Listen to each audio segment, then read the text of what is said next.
വാർത്തയുടെ കൂടുതൽ വിശദാംശങ്ങളുമായി ലെവിൻ കെ വിജയൻ നമുക്കൊപ്പം ചേരുന്നുണ്ട്. ലെവിനെ, ഇതിപ്പോ എത്ര കാലമായി തൃശ്ശൂർകാർ ഈ ഒരു ദുരിതം അനുഭവിക്കാൻ തുടങ്ങിയിട്ട്? ഇനി എത്ര കാലം കൂടി ഇവർ അനുഭവിക്കേണ്ടി വരും? കാരണം അധികാരികളുടെ ഭാഗത്തു നിന്നും അവർക്ക് ആശ്വാസം നൽകുന്ന ഒരു പ്രതികരണം പോലും ഉണ്ടാകുന്നില്ല എന്നുള്ളതാണ്.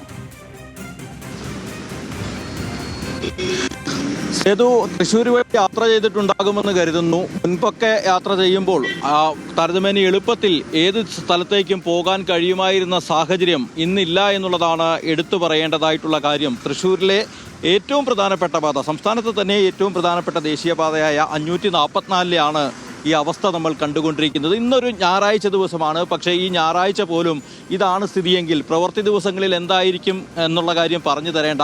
ഈ തൃശ്ശൂരിൽ മുതൽ അല്ലെങ്കിൽ തൃശ്ശൂർ ജില്ലയുടെ അതിർത്തിയായ എറണാകുളവുമായി അതിർത്തി പങ്കിടുന്ന കൊരട്ടിയിലെ പൊങ്ങം മുതൽ പാലക്കാട് ജില്ലയുമായി അതിർത്തി പങ്കിടുന്ന വാണിയമ്പാറ വരെയുള്ള 59 കിലോമീറ്ററാണ് ദേശീയപാത കടന്നു പോകുന്നത്. ഇവിടെ 7 ഇടങ്ങളിലായാണ് അടിപ്പാത നിർമ്മാണം നടക്കുന്നത്. മുരിങ്ങൂരിലും ചിറങ്ങരയിലും പേരാമ്പ്രയിലും ആമ്പല്ലൂരും മുടിക്കോടും കല്ലിടുക്കും വാണിയമ്പാറയും എന്നിങ്ങനെ 7 സ്ഥലങ്ങളിലായി നടക്കുന്ന നിർമ്മാണം, അടിപ്പാത നിർമ്മാണം, അതിനോടനുബന്ധിച്ചുള്ള കാന നിർമ്മാണം, റോഡ് നിർമ്മാണം ഇതൊക്കെ പുരോഗമിച്ചിരിക്കുമ്പോൾ ഈ പണിയൊക്കെ നടക്കുന്നുണ്ട്. പക്ഷേ മാസങ്ങളായി ഈ പണി നടന്നിട്ടും ഇതൊന്നും ഒരു ഫിനിഷിങ്ങിലേക്ക് എത്തുന്നില്ല എന്നുള്ളത് മാത്രമല്ല, മണിക്കൂറുകൾ ഈ കാണുന്ന പോലെ ആളുകൾ പല സ്ഥലങ്ങളിലായി ഇങ്ങനെ കുരുങ്ങിക്കിടക്കുന്നു. എനിക്ക് പിന്നിലേക്ക് നോക്കിയാൽ ആ ദൃശ്യങ്ങൾ കാട്ടിക്കൊടുക്കാം.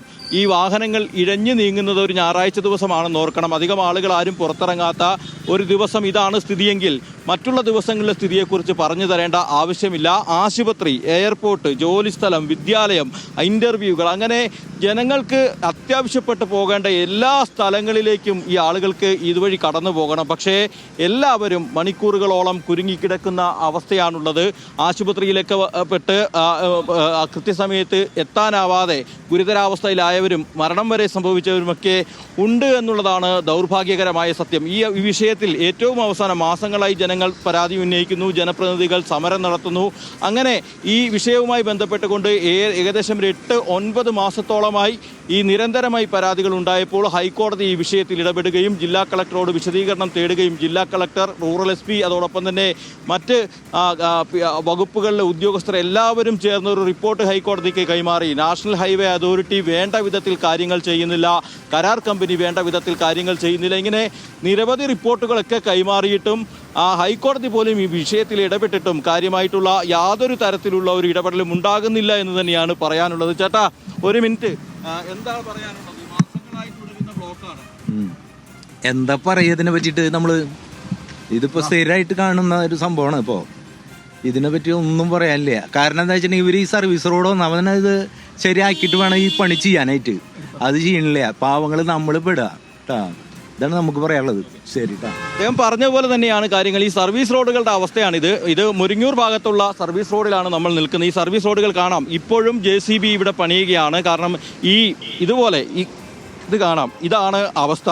ഈ കുഴികൾ മൂടാനും മറ്റുമൊക്കെ ഉപയോഗിക്കുന്നതാണ് ഈ ചെളി നിറഞ്ഞ മിറ്റിലുകൾ. ഇതൊരു വണ്ടിയുടെ ടയർ ഇറങ്ങിക്കഴിഞ്ഞാൽ അപ്പം തന്നെ വീണ്ടും കുഴികൾ ഉണ്ടാകുന്ന സാഹചര്യം. എനിക്ക് പിന്നിൽ കാണാം ഈ റോഡിൻ്റെ അവസ്ഥ എന്താണെന്ന്. മറുവശത്തേക്ക് നോക്കിയാൽ നിർമ്മാണം ഏത് നിലയിൽ നടക്കുന്നു എന്നുള്ളത് കാണാം. ആ ഭാഗം കൂടെ ഒന്ന് കാണിച്ചു കൊടുക്കാം. ഈ നിർമ്മാണം ഇവിടെ നടക്കാൻ തുടങ്ങിയിട്ട് ഏകദേശം 1 വർഷത്തിൽ മുകളിലായി എന്നുള്ളതാണ് എടുത്തു പറയേണ്ട കാര്യം. റോഡില്ല, കുണ്ടിലും കുഴിയിലൂടെയുമാണ് ആളുകൾ യാത്ര ചെയ്യുന്നത്.